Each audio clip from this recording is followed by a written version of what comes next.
Awareness and consciousness. What do you do when asleep? I am aware of being asleep. Is not sleep a state of unconsciousness? Yes, I am aware of being unconscious. And when awake or dreaming, I am aware of being awake or dreaming. I did not catch you. What exactly do you mean? Let me make my terms clear. By being asleep, I mean unconscious. By being awake, I mean conscious. By dreaming, I mean conscious of one's mind, but not of the surroundings. Well, it is about the same with me. Yet there seems to be a difference.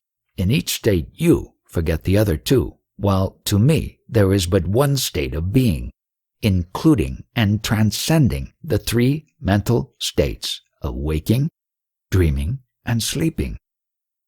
Do you see in the world a direction and a purpose? The world is but a reflection of my imagination.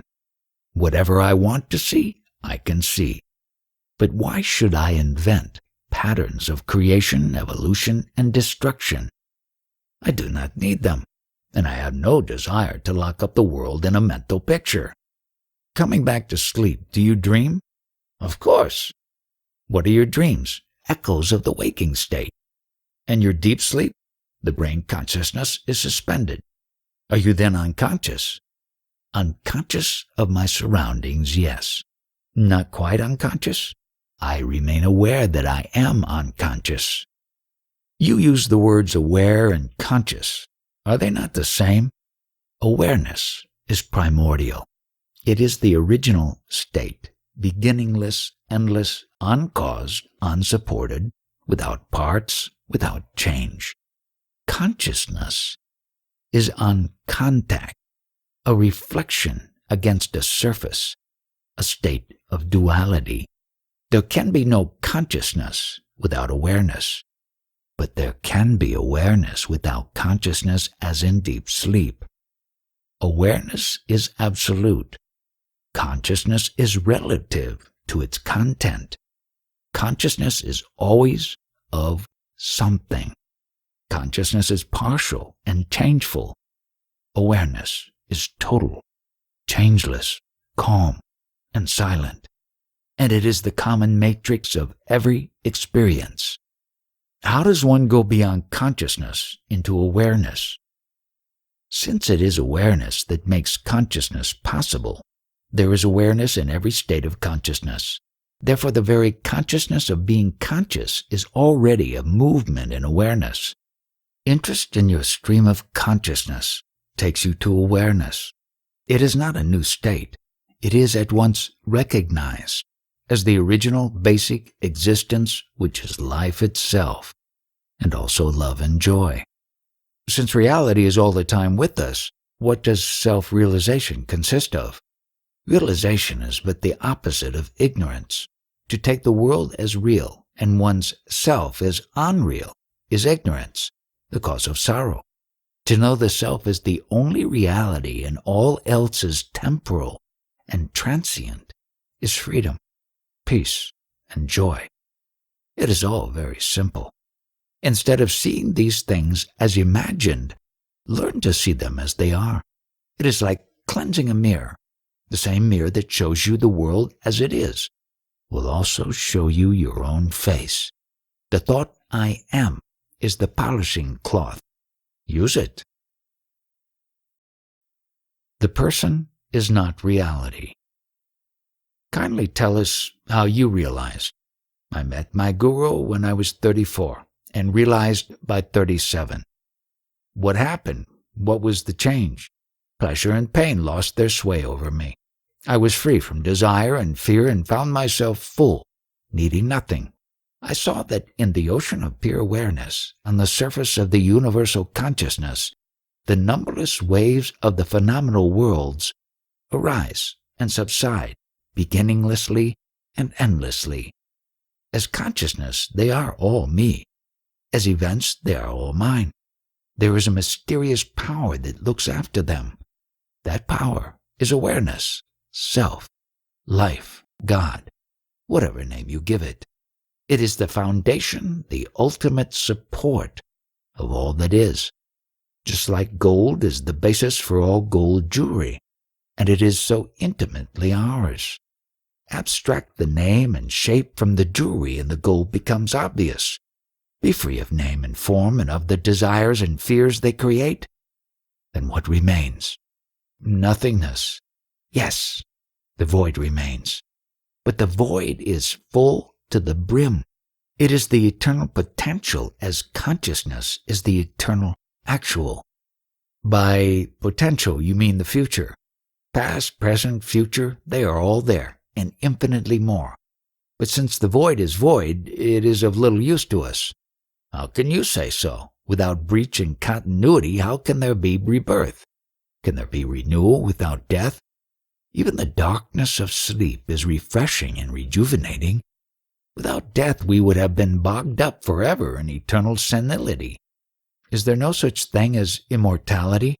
When life and death are seen as essential to each other, as two aspects of one being, that is immortality.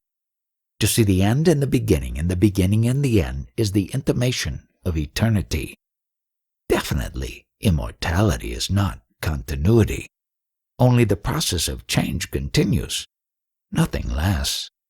Awareness lasts? Awareness is not time.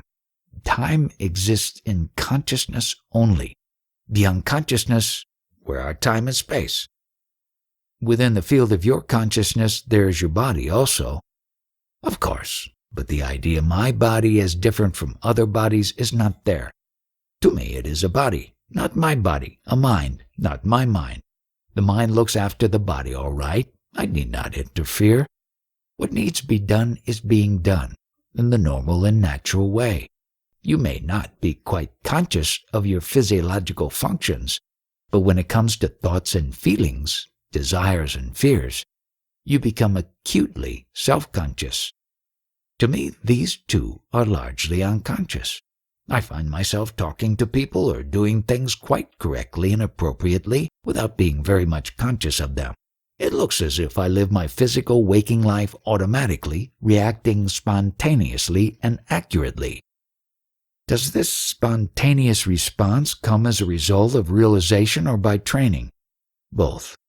Devotion to your goal makes you live a clean and orderly life, given to search for truth and to helping people.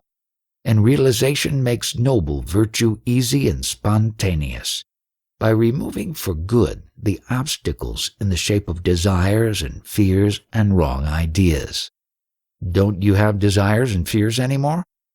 My destiny was to be born a simple man, a commoner, a humble tradesman with little of formal education. My life was the common kind, with common desires and fears.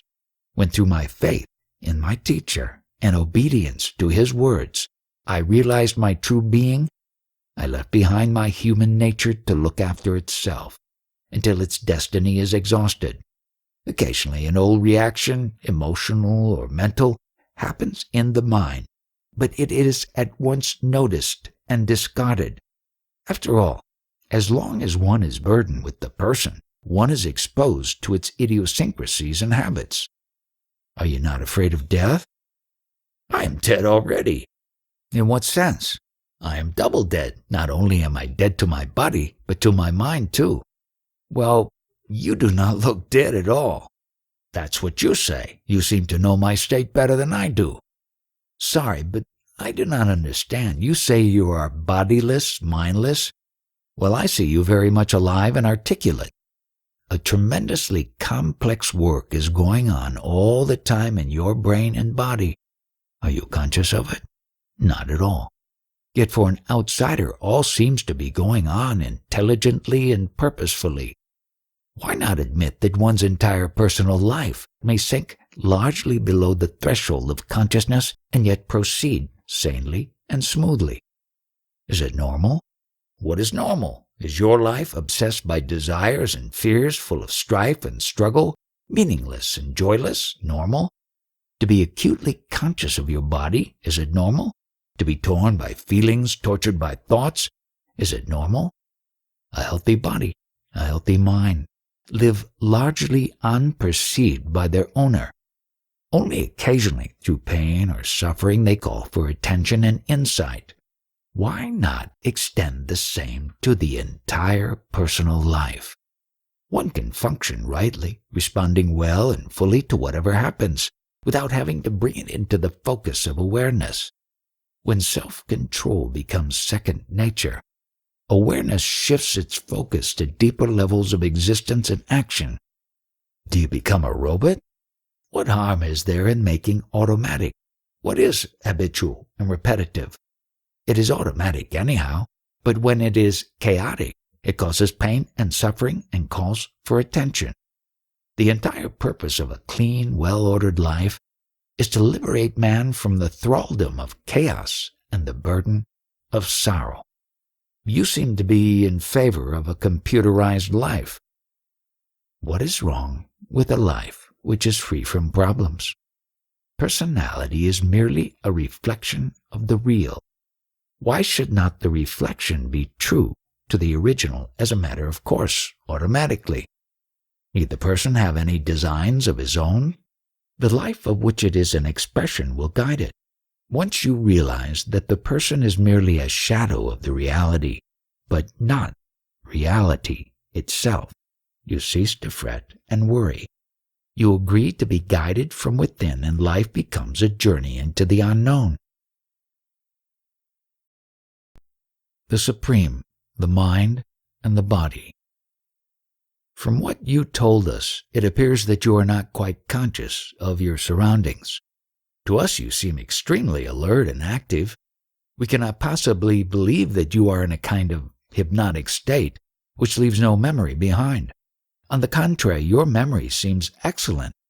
How are we to understand your statement that the world and all it includes does not exist as far as you are concerned? It is a matter of focus. Your mind is focused in the world. Mine is focused in reality. It is like the moon in daylight. When the sun shines, the moon is hardly visible. Or watch how you take your food. As long as it is in your mouth, you are conscious of it. Once swallowed, it does not concern you any longer. It would be troublesome to have it constantly in mind until it is eliminated.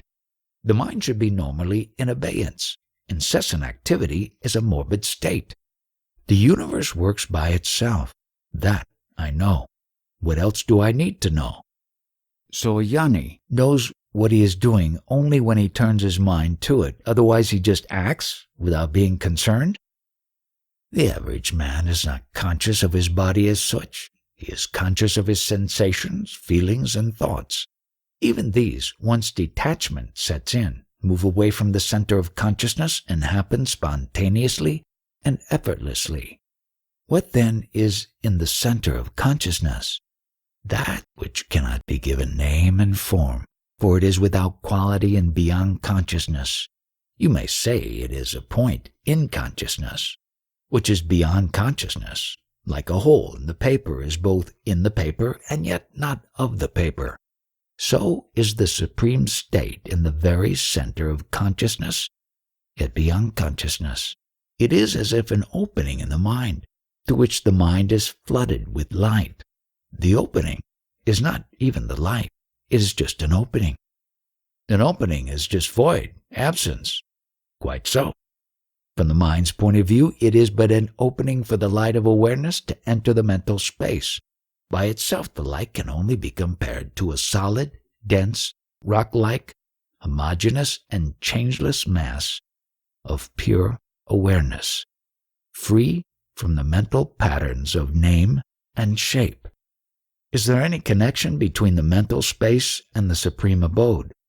The supreme gives existence to the mind. The mind gives existence to the body. And what lies beyond? Take an example.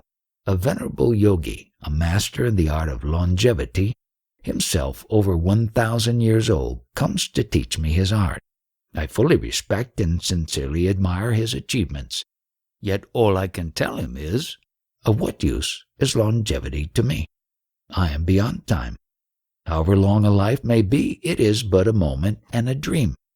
In the same way, I am beyond all attributes. They appear and disappear in my light, but cannot describe me. The universe is all names and forms, based on qualities and their differences, while I am beyond. The world is there because I am, but I am not the world. But you are living in the world. That's what you say. I know there is a world which includes this body and this mind, but I do not consider them to be more mine than other minds and bodies. They are there in time and space, but I am timeless and spaceless. But since all exists by your light, are you not the creator of the world? I am neither the potentiality nor the actualization of things. In my light they come and go, as the specks of dust dancing in the sunbeam. The light illumes the specks, but does not depend on them, nor can it be said to create them. It cannot even be said to know them. I am asking you a question, and you are answering. Are you conscious of the question and the answer?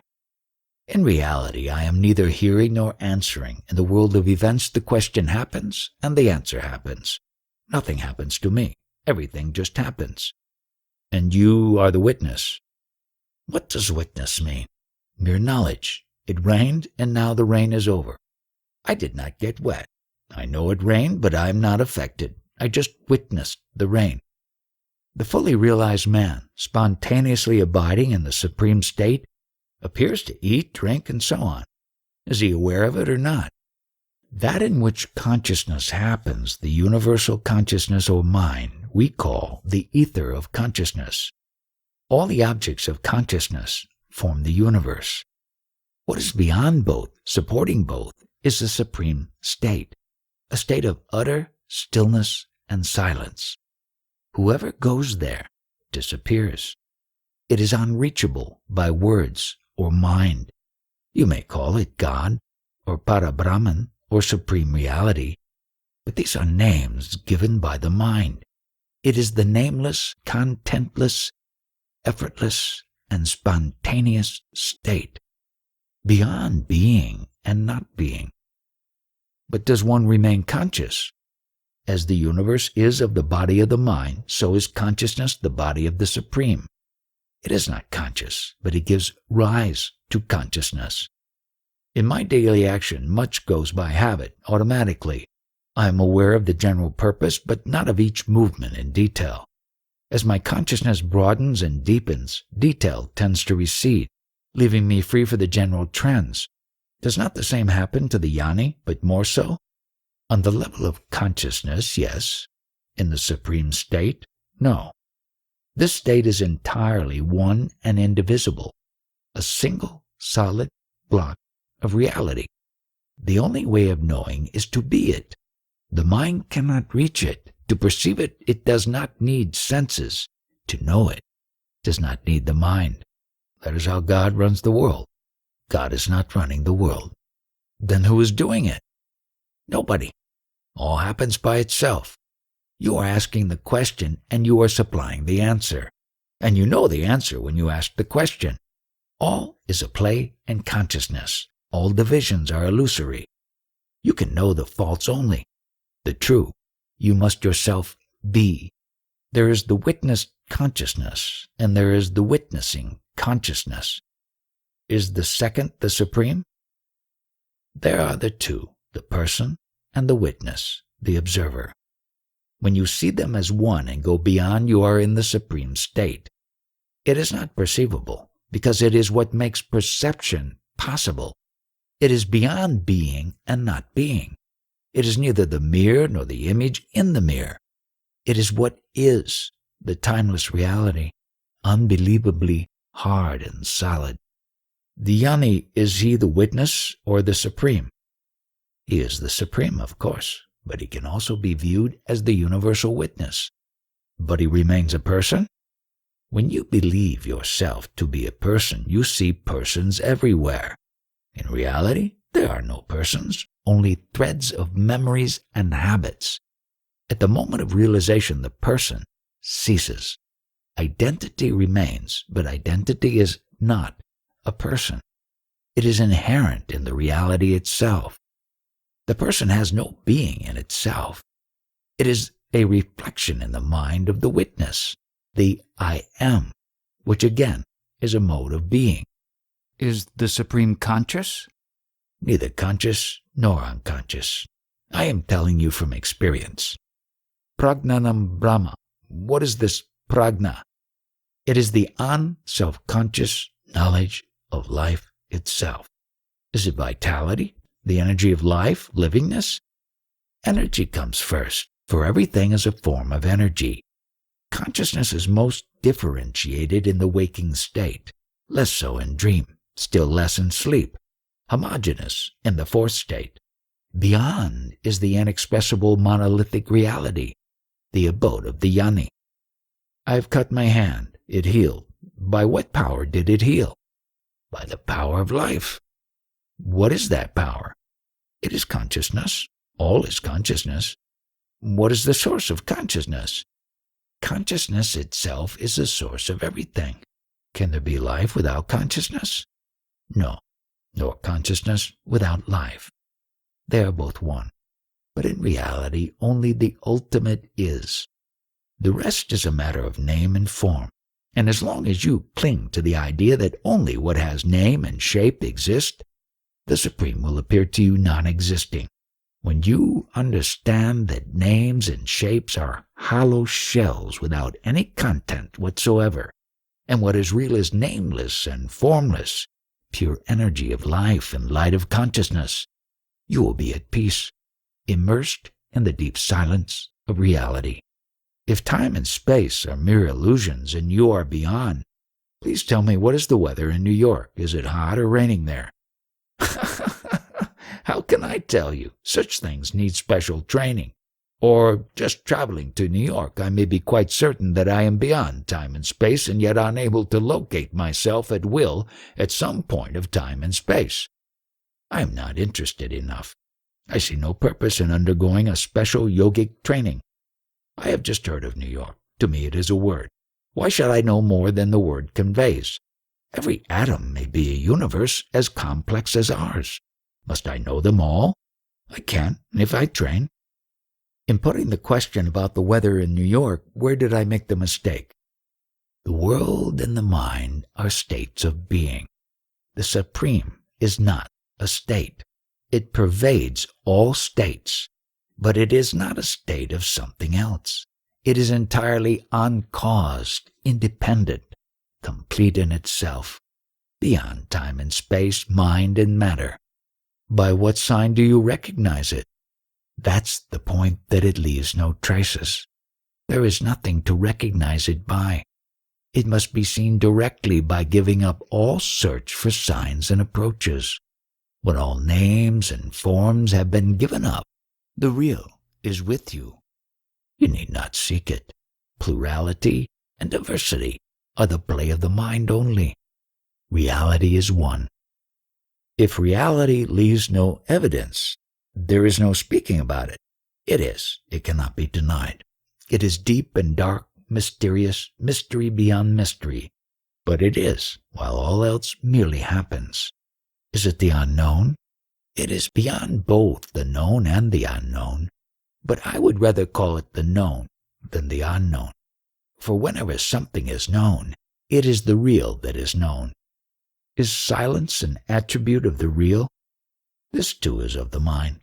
All states and conditions are of the mind. What is the place of samadhi? Not making use of one's consciousness Is samadhi. You must leave your mind alone. You want nothing, neither from your body nor from your mind. Appearances and reality. Repeatedly, you have been saying that events are causeless. A thing just happens, and no cause can be assigned to it.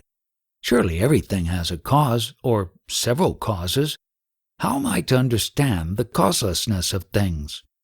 From the highest point of view, the world has no cause. But what is your own experience? Everything is uncaused. The world has no cause. I am not inquiring about the causes that led to the creation of the world. Who has seen the creation of the world? It may even be without beginning, always existing. But I am not talking about the world. I take the world to exist somehow. It contains so many things. Surely each must have a cause or several causes. Once you create for yourself a world in time and space, governed by causality, you are bound to search for and find causes for everything. You put the question and impose an answer. My question is very simple. I see all kinds of things and I understand that each must have a cause, or a number of causes. You say that they are uncaused from your point of view. But to you nothing has being, and therefore the question of causation does not arise. Yet you seem to admit the existence of things, but deny them causation. This is what I cannot grasp. Once you accept the existence of things, why reject their causes? I see only consciousness, and know everything to be but consciousness, as you know the picture on the cinema screen to be but light. Still the movements of light have a cause. The light does not move at all. You know very well that the movement is illusory, a sequence of interceptions and colorings in the film. What moves is the film, which is the mind. This does not make the picture causeless. The film is there, and the actors with the technicians, the director, the producer, the various manufacturers. The world is governed by causality. Everything is interlinked.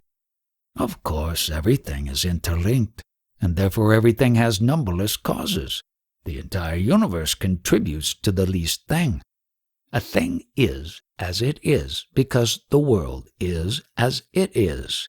You see, you deal in gold ornaments, and I in gold. Between the different ornaments there is no causal relation. When you remelt an ornament to make another, there is no causal relation between the two. The common factor is the gold, but you cannot say gold is the cause. It cannot be called the cause, for it causes nothing by itself. It is reflected in the mind as I am, as the ornament's particular name and shape, yet all is only gold. In the same way, reality makes everything possible, and yet nothing that makes a thing what it is, its name and form, comes from reality. But why worry so much about causation? What do causes matter when things themselves are transient? Let come what comes and let go what goes. Why catch hold of things and inquire about their causes? From the relative point of view, everything must have a cause. Of what use is the relative view to you? You are able to look from the absolute point of view. Why go back to the relative? Are you afraid of the absolute? I am afraid. I am afraid of falling asleep over my so-called absolute certainties. For living a life decently, absolutes don't help. When you need a shirt, you buy cloth, call a tailor, and so on. All this talk shows ignorance. And what is the knower's view? There is only light, and the light is all. Everything else is but a picture made of light. The picture is in the light, and the light is in the picture. Life and death, self and not self. Abandon all these ideas. They are of no use to you. From what point of view do you deny causation? From the relative, the universe is the cause of everything. From the absolute, there is no thing at all. From which state are you asking? From the daily waking state, in which alone these discussions take place. In the waking state, all these problems arise, for such is its nature. But you are not always in that state. What good can you do in a state in which you fall and from which you emerge, helplessly? In what way does it help you to know that things are causally related, as they may appear to be in your waking state? The world and the waking state emerge and subside together. When the mind is still, absolutely silent, the waking state is no more. Words like God, universe, the total, absolute, supreme are just noises in the air because no action can be taken on them. You are bringing up questions which you alone can answer. Don't brush me off like this. You are so quick to speak for the totality, the universe, and such imaginary things. They cannot come and forbid you to talk on their behalf. I hate those irresponsible generalizations, and you are so prone to personalize them. Without causality, there will be no order. No purposeful action will be possible. Do you want to know all the causes of each event? Is it possible? I know it is not possible. All I want to know is if there are causes for everything and the causes can be influenced, thereby affecting the events. To influence events, you need not know the causes. What a roundabout way of doing things! Are you not the source and the end of every event? Control it at the source itself. Every morning I pick up the newspaper and read with dismay that the world's sorrows, poverty, hatred, and wars continue unabated. My questions are concerning the fact of sorrow, the cause, the remedy. Don't brush me off saying that it is Buddhism. Don't label me. Your insistence on causelessness removes all hope of the world ever changing. You are confused because you believe that you are in the world, not the world in you. Who came first, you or your parents? You imagined that you were born at a certain time and place, that you have a father and a mother, a body and a name. This is your sin and your calamity. Surely you can change your world if you work at it. By all means, work. Who stops you? I have never discouraged you. Causes or no causes, you have made this world and you can change it. A causeless world is entirely beyond my control. On the contrary, a world of which you are the only source and ground is fully within your power to change. What is created can be always dissolved and recreated. All will happen as you want it, provided you really want it. All I want to know is how to deal with the world's sorrows. You have created them out of your own desires and fears. You deal with them. All is due to your having forgotten your own being. Having given reality to the picture on the screen, you love its people and suffer for them and seek to save them. It is just not so. You must begin with yourself. There is no other way. Work, of course. There is no harm in working. Your universe seems to contain every possible experience. The individual traces a line through it and experiences pleasant and unpleasant states. This gives rise to questioning and seeking, which broaden the outlook and enable the individual to go beyond his narrow and self-created world, limited and self-centered. This world can be changed in time. The universe is timeless and perfect. To take appearance for reality is a grievous sin and the cause of all calamities. You are the all-pervading, eternal, and infinitely creative awareness, consciousness. All else is local and temporary. Don't forget what you are. In the meantime, work to your heart's content. Work and knowledge should go hand in hand.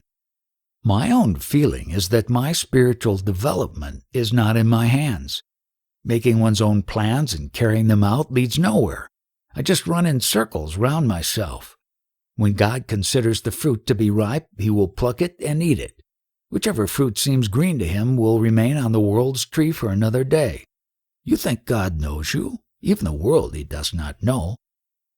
Yours is a different God. Mine is different. Mine is merciful. He suffers along with us. You pray to save one while thousands die. And if all stop dying, there will be no space on earth. I am not afraid of death. My concern is with sorrow and suffering. My God is a simple God and rather helpless. He has no power to compel us to be wise. He can only stand and wait.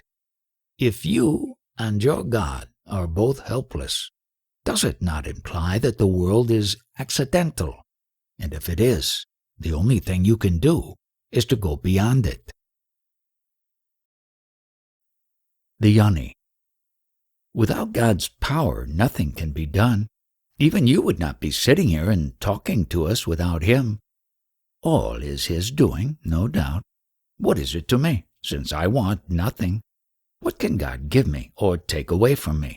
What is mine and was mine even when God was not. Of course, it is a very tiny little thing, a speck of the sense I am, the fact of being. This is my own place. Nobody gave it to me. The earth is mine. What grows on it is God's. Did God take the earth on rent from you? God is my devotee and did all this for me. Is there no God apart from you? How can there be? I am is the root. God is the tree. Who am I to worship and what for? Are you the devotee or the object of devotion? I am neither. I am devotion itself. There is not enough devotion in the world. You are always after the improvement of the world.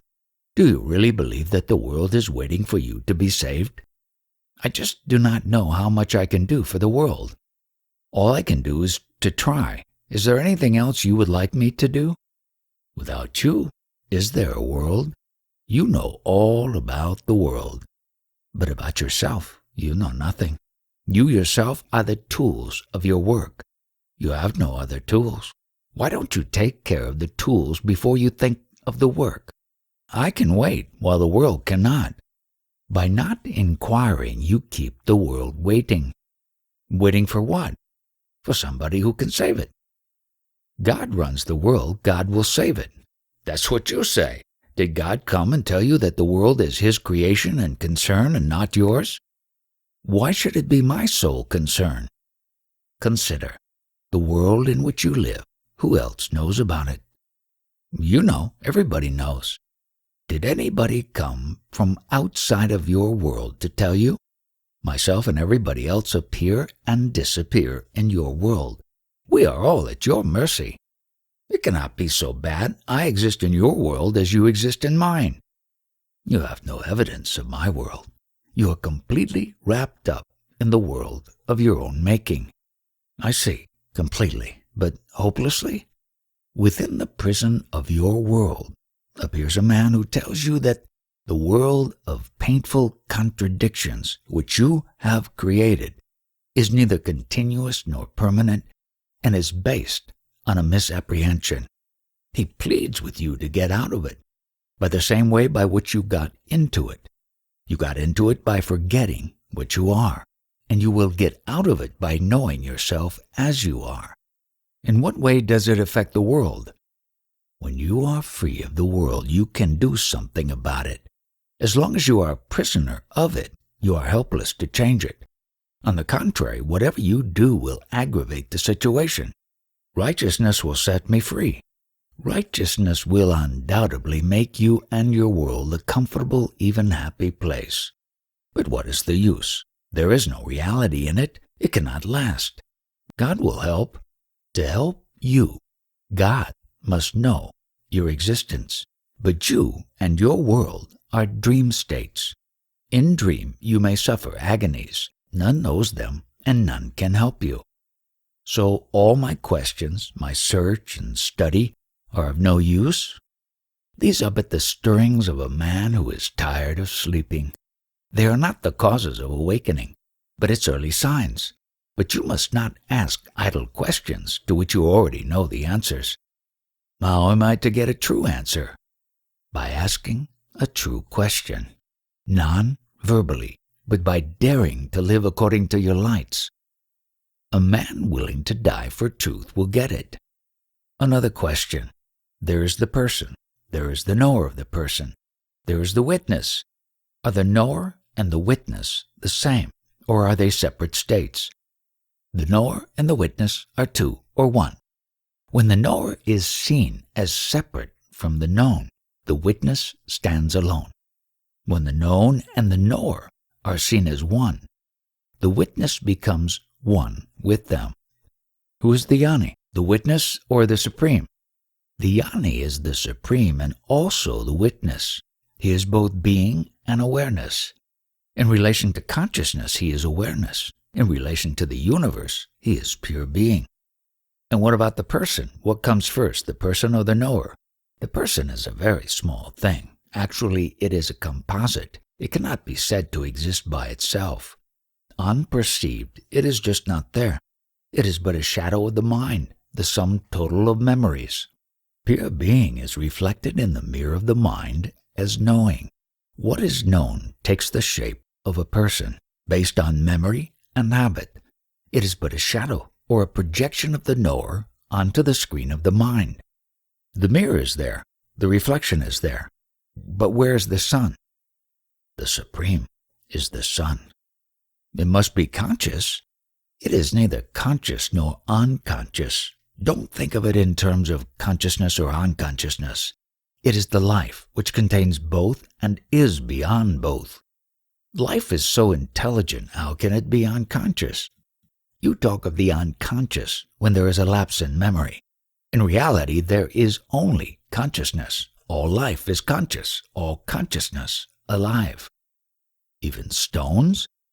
Even stones are conscious and alive. The worry with me is that I am prone to denying existence to what I cannot imagine. You would be wiser to deny the existence of what you imagine. It is the imagined that is unreal. Is all imaginable unreal? Imagination based on memories is unreal. The future is not entirely unreal. Which part of the future is real and which is not? The unexpected and unpredictable is real. Desirelessness, the highest bliss. I have met many realized people, but never a liberated man. Have you come across a liberated man, or does liberation mean, among other things, also abandoning the body? What do you mean by realization and liberation? By realization, I mean a wonderful experience of peace, goodness, and beauty, when the world makes sense, and there is an all-pervading unity of both substance and essence. While such experience does not last, it cannot be forgotten. It shines in the mind both as memory and longing. I know what I am talking about, for I have had such experiences. By liberation, I mean to be permanently in that wonderful state. What I am asking is whether liberation is compatible with the survival of the body. What is wrong with the body? The body is so weak and short-lived. It creates needs and cravings. It limits one grievously. So what? Let the physical expressions be limited. But liberation is of the self from its faults and self-imposed ideas. It is not contained in some particular experience, however glorious. Does it last forever? All experience is time-bound. Whatever has a beginning must have an end. So, liberation, in my sense of the word, does not exist. On the contrary, one is always free. You are both conscious and free to be conscious. Nobody can take this away from you. Do you ever know yourself non-existing or unconscious? I may not remember, but that does not disprove my being occasionally unconscious. Why not turn away from the experience to the experiencer and realize the full import of the only true statement you can make? I am. How is it done? There is no how here. Just keep in mind the feeling I am. Merge in it till your mind and feeling become one. By repeated attempts, you will stumble on the right balance of attention and affection, and your mind will be firmly established in the thought-feeling I am. Whatever you think, say, or do, this sense of immutable and affectionate being remains as the ever-present background of the mind. And you call it liberation? I call it normal. What is wrong with being, knowing, and acting effortlessly and happily? Why consider it so unusual as to expect the immediate destruction of the body? What is wrong with the body that it should die? Correct your attitude to your body and leave it alone. Don't pamper, don't torture. Just keep it going, most of the time below the threshold of conscious attention. The memory of my wonderful experiences haunts me. I want them back. Because you want them back, you cannot have them. The state of craving for anything blocks all deeper experience. Nothing of value can happen to a mind which knows exactly what it wants. For nothing the mind can visualize and want is of much value. Then what is the worth wanting?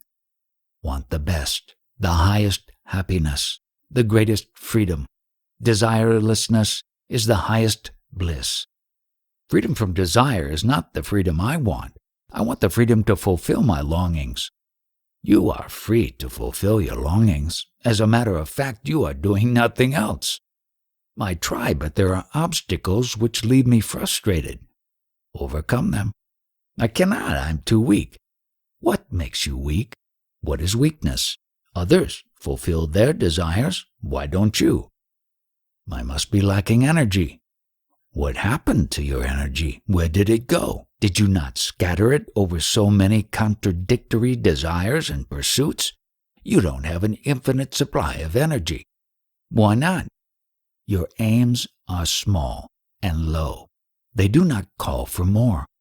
Only God's energy is infinite because He wants nothing for Himself. Be like Him, and all your desires will be fulfilled. The higher your aims and vaster your desires, the more energy you will have for their fulfillment. Desire the good of all, and the universe will work with you. But if you want your own pleasure, you must earn it the hard way. Before desiring, deserve. I am engaged in the study of philosophy, sociology, and education. I think more mental development is needed before I can dream of self-realization. Am I on the right track? To earn a livelihood, some specialized knowledge is needed. General knowledge develops the mind, no doubt. But if you are going to spend your life in amassing knowledge, you build a wall round yourself. To go beyond the mind, a well-furnished mind, is not needed. Then what is needed? Distrust your mind and go beyond. And what shall I find beyond the mind? The direct experience of being, knowing, and loving. How does one go beyond the mind? There are many starting points. They all lead to the same goal. You may begin with selfless work, abandoning the fruits of action. You may then give up thinking and end in giving up all desires. Here, giving up is the operational factor, or you may not bother about anything you want, or think or do, and just stay put in the thought and feeling, I am. Focusing I am firmly in your mind. All kinds of experience may come to you. Remain unmoved in the knowledge that all perceivable is transient, and only the I am endures. I cannot give all my life to such practices. I have my duties to attend to. By all means, attend to your duties. Action in which you are not emotionally involved and which is beneficial and does not cause suffering will not bind you.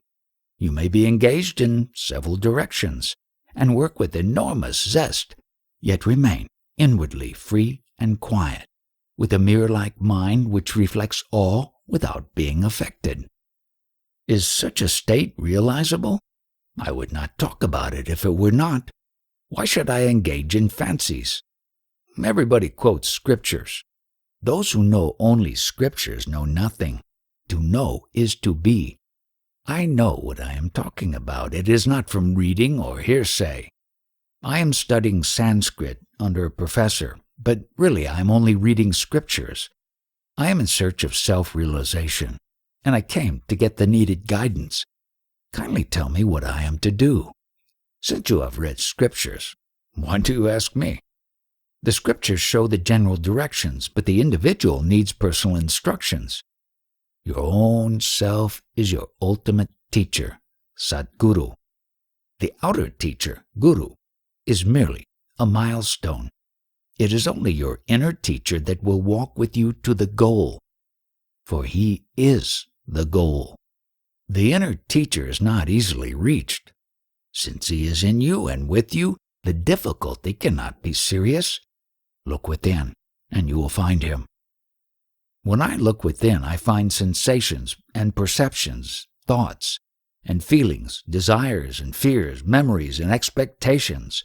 I am immersed in this cloud and see nothing else. That which sees all this, and the nothing too, is the inner teacher. He alone is, all else only appears to be. He is your own self, Swarupa, your hope and assurance of freedom. Find him and cling to him, and you will be saved and safe. I do believe you, but when it comes to the actual finding of this inner self, I find it escapes me. The idea, it escapes me. Where does it arise? In the mind. And who knows the mind? The witness of the mind knows the mind. Did anybody come to you and say, "Hey, I am the witness of your mind"? Of course not. He would have been just another idea in the mind. Then who is the witness? I am. So, you know the witness because you are the witness. You need not see the witness in front of you. Here again, to be is to know. Yes, I see that I am the witness, the awareness itself. But in which way does it profit me? What a question! What kind of profit do you expect? To know what you are. Is it not good enough? What are the uses of self-knowledge? It helps you to understand what you are not and keeps you free from false ideas, desires, and actions. If I am the witness only, what do right and wrong matter? What helps you to know yourself is right? What prevents is wrong? To know one's real self is bliss. To forget is sorrow. Is the witness consciousness the real self? It is the reflection of the real in the mind, buddhi. The real is beyond. The witness is the door to which you pass beyond. What is the purpose of meditation? Seeing the false as the false is meditation. This must go on all the time. We are told to meditate regularly. Deliberate daily exercise in discrimination between the true and the false and renunciation of the false is meditation. There are many kinds of meditation to begin with, but they all merge finally into one. Please tell me which road to self-realization is the shortest. No way is short or long. But some people are more in earnest and some are less. I can tell you about myself. I was a simple man, but I trusted my guru. What he told me to do, I did. He told me to concentrate on I am. I did. He told me that I am beyond all perceivables and conceivables. I believed. I gave him my heart and soul, my entire attention and the whole of my spare time. I had to work to keep my family alive. As a result of faith and earnest application, I realized myself, Swarupa, within 3 years. You may choose any way that suits you. Your earnestness will determine the rate of progress. No hint for me? Establish yourself firmly in the awareness of I am. This is the beginning and also the end of all endeavor. The ever-present. The highest powers of the mind are understanding, intelligence, and insight. Man has 3 bodies, the physical, the mental, and the causal, prana, mana, karana. The physical reflects his being, the mental, his knowing, and causal, his joyous creation. Of course, these are all forms of consciousness, but they appear to be separate, with qualities of their own. Intelligence, buddhi, is the reflection in the mind of the power to know, chit. It is what makes the mind knowable. The brighter the intelligence, the wider, deeper, and truer the knowledge. To know things, to know people, and to know oneself are all functions of intelligence. The last is the most important and contains the former 2. Misunderstanding oneself and the world leads to false ideas and desires, which again lead to bondage. Right understanding of oneself is necessary for freedom from the bondage of illusion. I understand all this in theory, but when it comes to practice, I find that I fail hopelessly in my responses to situations and people, and by my inappropriate reactions I merely add to my bondage. Life is too quick for my dull and slow mind. I do understand, but too late, when the old mistakes have been already repeated. What is the problem? I need a response to life, not only intelligent, but also very quick. It cannot be quick unless it is perfectly spontaneous. How can I achieve such spontaneity? The mirror can do nothing to attract the sun. It can only keep bright. As soon as the mind is ready, the sun shines in it. The light of the self or of the mind? Both. It is uncaused and unvarying by itself and colored by the mind, as it moves and changes. It is very much like a cinema. The light is not in the film, but the film colors the light and makes it appear to move by intercepting it.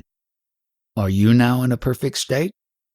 Perfection is a state of mind when it is pure. I am beyond the mind, whatever its state, pure or impure. Awareness is my nature.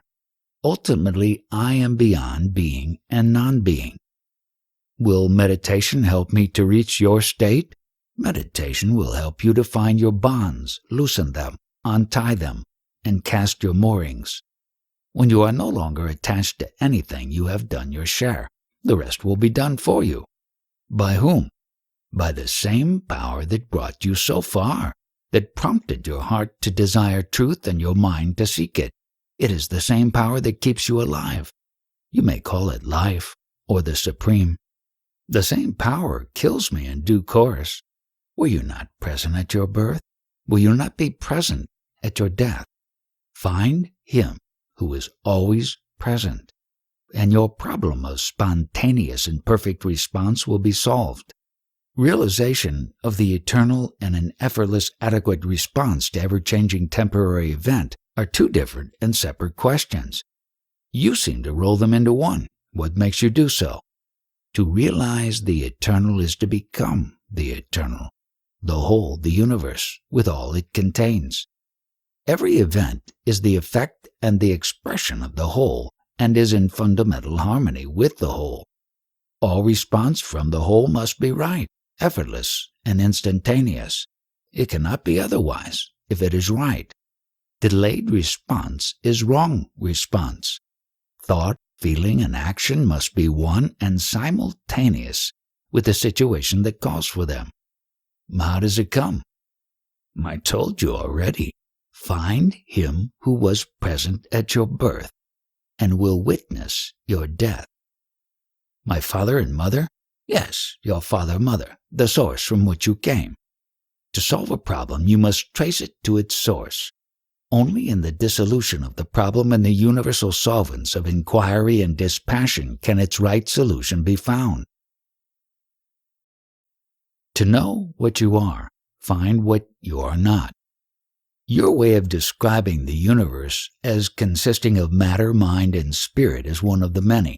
There are other patterns to which the universe is expected to conform, and one is at a loss to know which pattern is true and which is not. One ends in suspecting that all patterns are only verbal and that no pattern can contain reality. According to you, reality consists of three expanses: the expanse of matter-energy, Mahadakash, the expanse of consciousness, Chidakash, and of pure spirit, Paramakash. The first is something that has both movement and inertia, that we perceive. We also know that we perceive, we are conscious, and also aware of being conscious. Thus we have two, matter-energy and consciousness. Matter seems to be in space, while energy is always in time, being connected with change and measured by the rate of change. Consciousness seems to be somehow here and now, in a single point of time and space.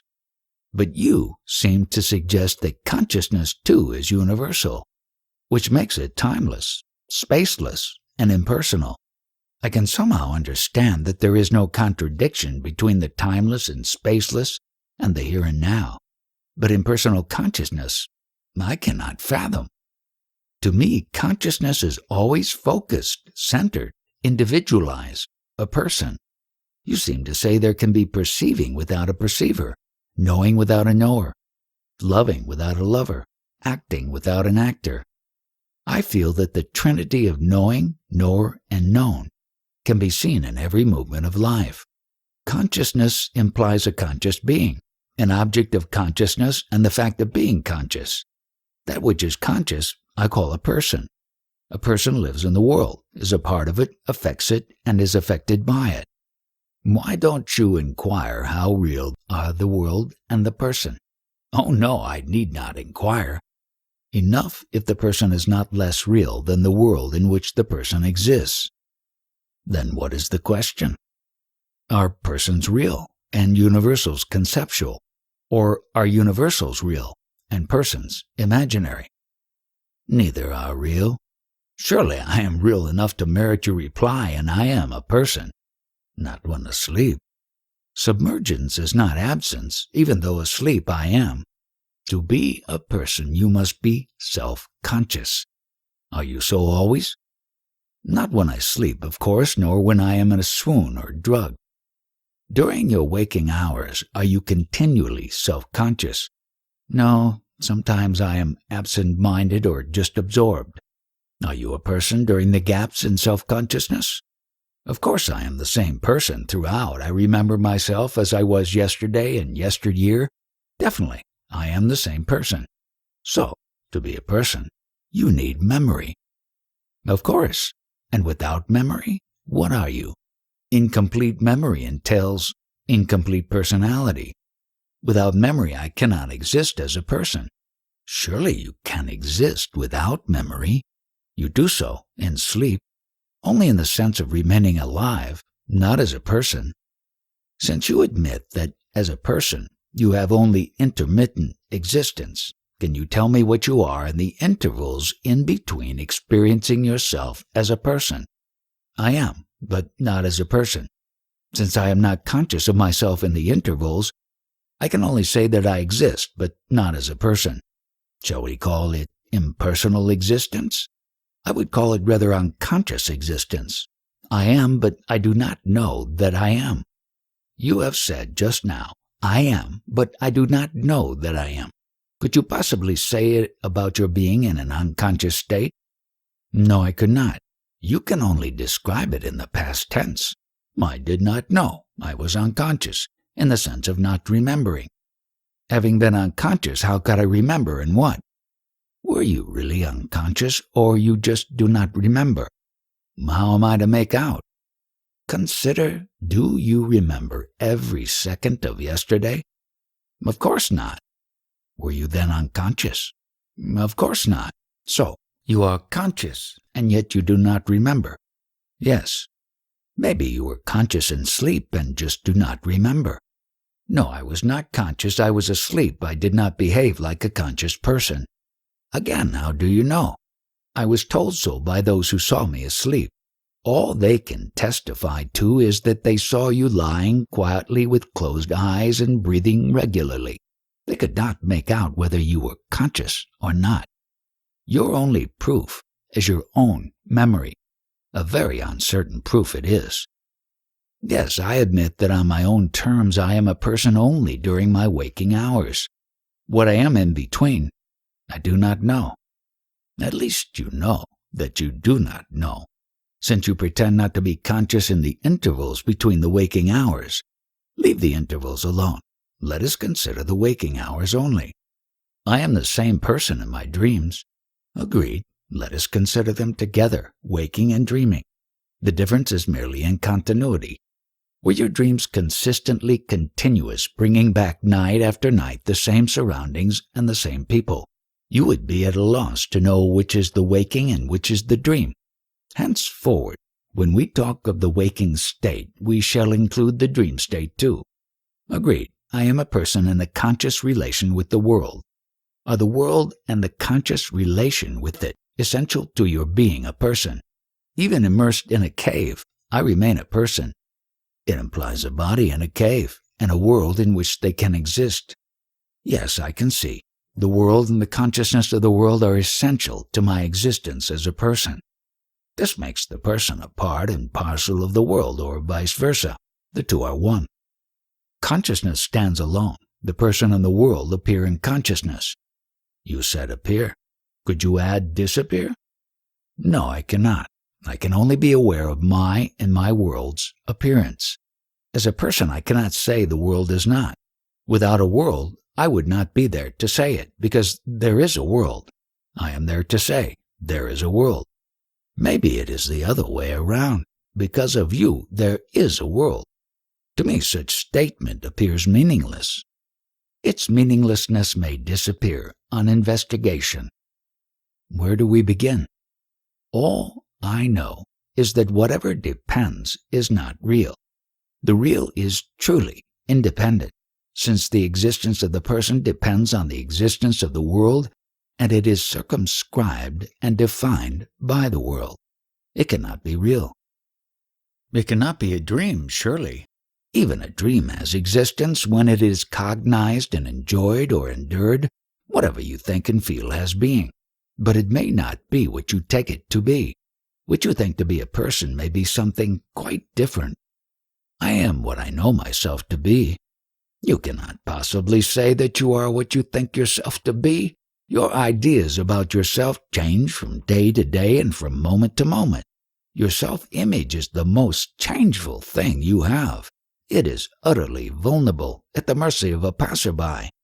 A bereavement, the loss of a job, an insult, and your image of yourself, which you call your person, changes deeply.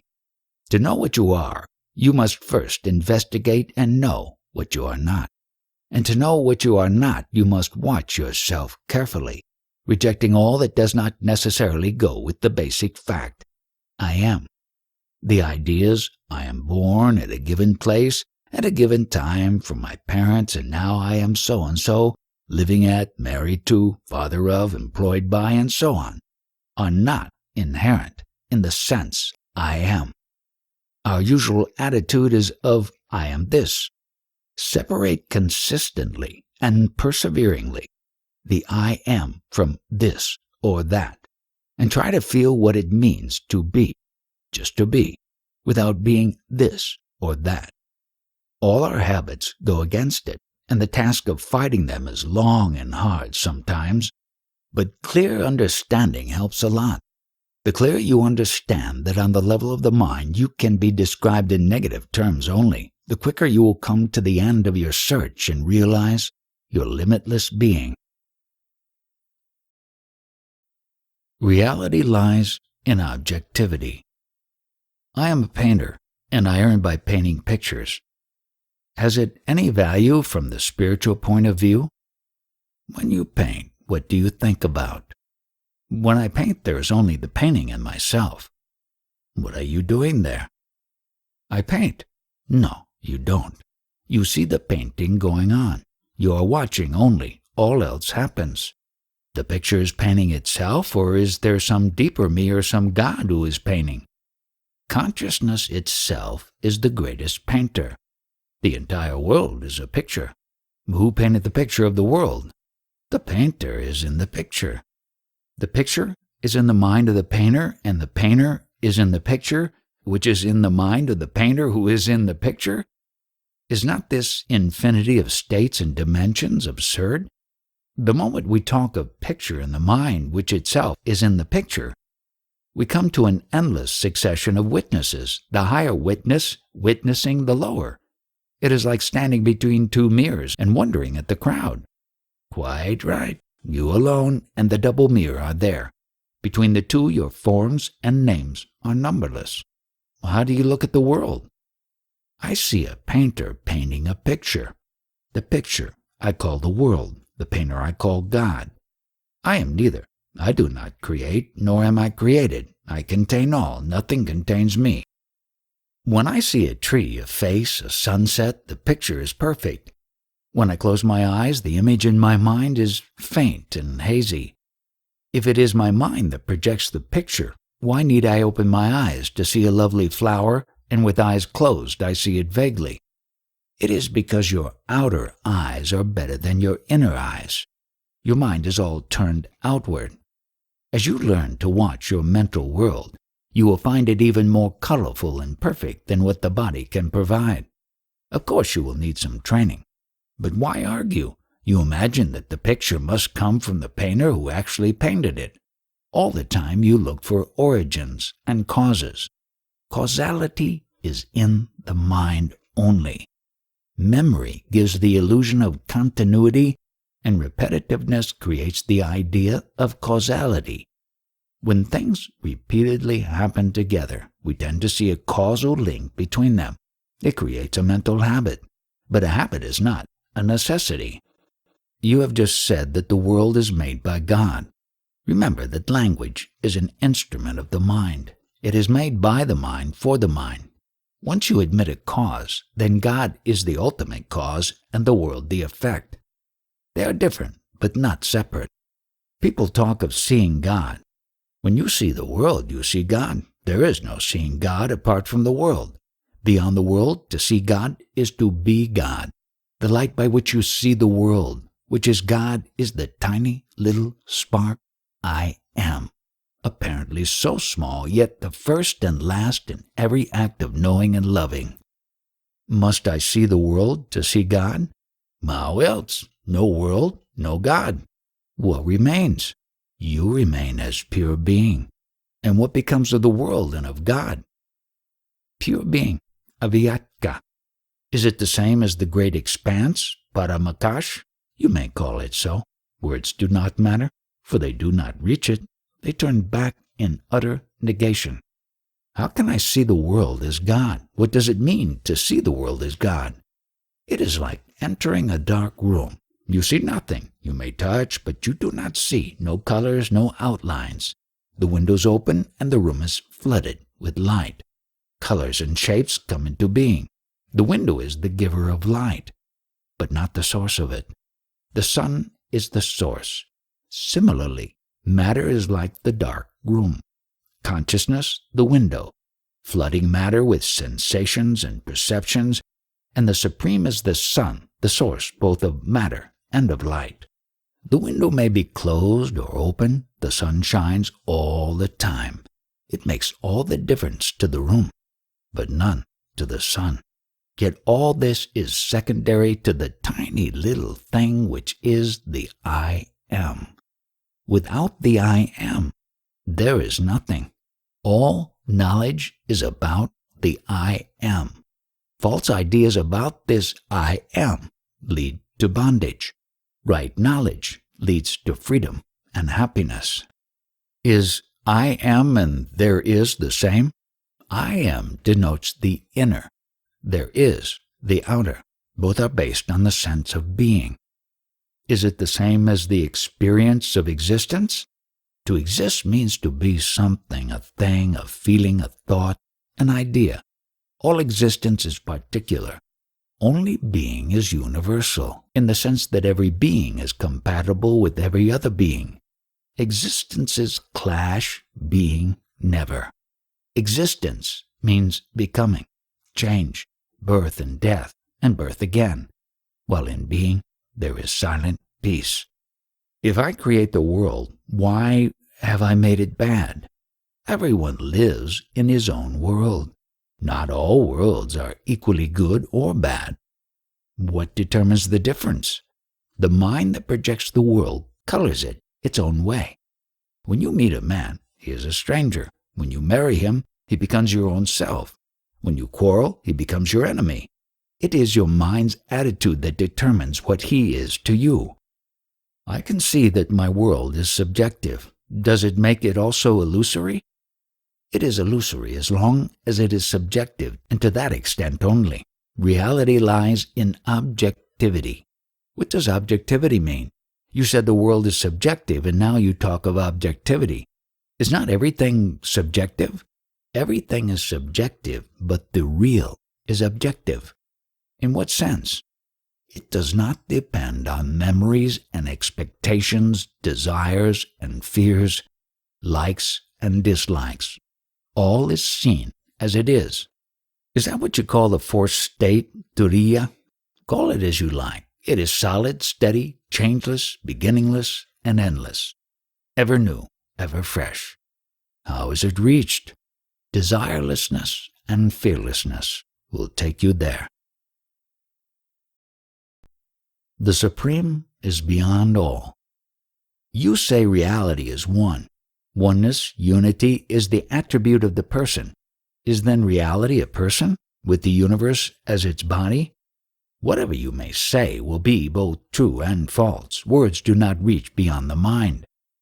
I'm just trying to understand. You are telling us of the person, the self, and the supreme. The light of pure awareness, focused as I am in the self, as consciousness, illumes the mind. And as life vitalizes the body. All this is fine as far as words go. But when it comes to distinguishing in myself the person from the self and the self from the supreme, I get mixed up. The person is never the subject. You can see a person, but you are not the person. You are always the supreme, which appears at a given point of time and space as the witness, a bridge between the pure awareness of the supreme and the manifold consciousness of the person. When I look at myself, I find I am several persons fighting among themselves for the use of the body. They correspond to the various tendencies, samskara, of the mind. Can I make peace between them? How can you? They are so contradictory. See them as they are, mere habits of thoughts and feelings, bundles of memories and urges. Yet they all say, I am. It is only because you identify yourself with them. Once you realize that whatever appears before you cannot be yourself and cannot say, I am, you are free of all your persons and their demands. The sense I am is your own. You cannot part with it, but you can impart it to anything, as in saying, I am young, I am rich, etc. But such self-identifications are patently false and the cause of bondage. I can now understand that I am not the person, but that which, when reflected in the person, gives it a sense of being. Now, about the Supreme. In what way do I know myself as the Supreme? The source of consciousness cannot be an object in consciousness. To know the source is to be the source. When you realize that you are not the person, but the pure and calm witness, and that fearless awareness is your very being, you are the being. It is the source, the inexhaustible possibility. Are there many sources or one for all? It depends on how you look at it, from which end. The objects in the world are many, but the eye that sees them is one. The higher always appears as one to the lower, and the lower as many to the higher. Shapes and names are all of one and the same God? Again, it all depends on how you look at it. On the verbal level, everything is relative. Absolutes should be experienced, not discussed. How is the Absolute experienced? It is not an object to be recognized and stored up in memory. It is in the present, and in feeling, rather. It has more to do with how than with the what. It is in the quality, in the value. Being the source of everything, it is in everything. If it is the source, why and how does it manifest itself? It gives birth to consciousness. All else is in consciousness. Why are there so many centers of consciousness? The objective universe, Mahadakash, is in constant movement, projecting and dissolving innumerable forms. Whenever a form is infused with life, prana, consciousness, chetana, appears by reflection of awareness in matter. How is the Supreme affected? What can affect it and how? The source is not affected by the vagaries of the river, nor is the metal by the shape of the jewelry. Is the light affected by the picture on the screen? The Supreme makes everything possible. That is all. How is it that some things do happen and some don't? Seeking out causes is a pastime of the mind. There is no duality of cause and effect. Everything is its own cause. No purposeful action is then possible. All I say is that consciousness contains all. In consciousness, all is possible. You can have causes if you want them, in your world. Another may be content with the single cause, God's will. The root cause is one, the sense, I am. What is the link between the self, Vayatka, and the Supreme, Ivayaka? From the self's point of view, the world is the known, the Supreme, the unknown. Unknown gives birth to the known, yet remains unknown. The known is infinite, but the unknown is an infinitude of infinities. Just like a ray of light is never seen unless intercepted by the specks of dust, so does the Supreme make everything known, itself remaining unknown. Does it mean that the unknown is inaccessible? Oh, no. The Supreme is the easiest to reach, for it is your very being. It is enough to stop thinking and desiring anything but the Supreme. And if I desire nothing, not even the Supreme, then you are as good as dead, or you are the Supreme. The world is full of desires. Everybody wants something or other. Who is the desire, the person or the self? The self. All desires, holy and unholy, come from the self. They all hang on the sense I am. I can understand holy desires, satyakama, emanating from the self. It may be the expression of the bliss aspect of Satchitananda, beingness, awareness, happiness of the self. But why unholy desires? All desires aim at happiness. Their shaping quality depend on the psyche, antakarana. Where inertia, tamas, predominates, we find perversions. With energy, rajas, passions arise. With lucidity, sattva, the motive behind the desire is goodwill, compassion, the urge to make happy rather than be happy. But the Supreme is beyond all, yet because of its infinite permeability, all cogent desires can be fulfilled. Which desires are cogent? Desires that destroy their subjects or objects, or do not subside on satisfaction, are self-contradictory and cannot be fulfilled. Only desires motivated by love, goodwill, and compassion are beneficial to both the subject and object and can be fully satisfied. All desires are painful, the holy as well as the unholy. They are not the same, and pain is not the same. Passion is painful, compassion never. The entire universe strives to fulfill a desire born of compassion. Does the Supreme know itself? Is the impersonal conscious? The source of all has all. Whatever flows from it must be there already in seed form, and as a seed is the last of innumerable seeds, and contains the experience and the promise of numberless forests. So does the unknown contain all that was or could have been, and all that shall or would be. The entire field of becoming is open and accessible. Past and future coexist in the eternal now. Are you living in the Supreme Unknown? Where else? What makes you say so?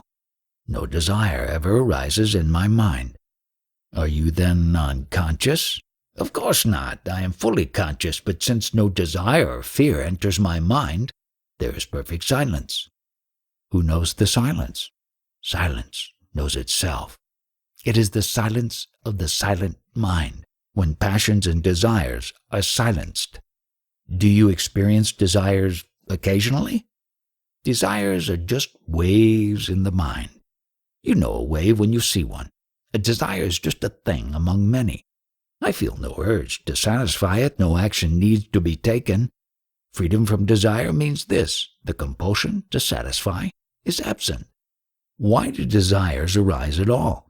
Because you imagine that you were born, and that you will die if you do not take care of your body. Desire for embodied existence is the root cause of trouble. Yet so many jivas get into bodies. Surely it cannot be some error of judgment. There must be a purpose. What could it be? To know itself, the self must be faced with its opposite, the not-self. Desire leads to experience. Experience leads to discrimination, detachment, self-knowledge, liberation. And what is liberation, after all? To know that you are beyond birth and death.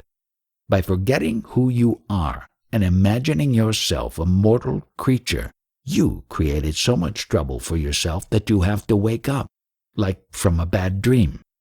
Inquiry also wakes you up. You need not wait for suffering. Inquiry into happiness is better, for the mind is in harmony and peace. Who exactly is the ultimate experiencer, the self or the unknown? The self, of course. Then why introduce the notion of the Supreme Unknown? To explain the self. But is there anything beyond the self? Outside the self there is nothing. All is one and all is contained in I am. In the waking and dream states, it is the person. In deep sleep in turiya, it is the self. Beyond the alert intentness of turiya lies the great silent peace of the Supreme. But in fact, all is one in essence and related in appearance. In ignorance, the seer becomes the seen, and in wisdom, he is the seeing. But why be concerned with the Supreme? Know the knowers, and all will be known.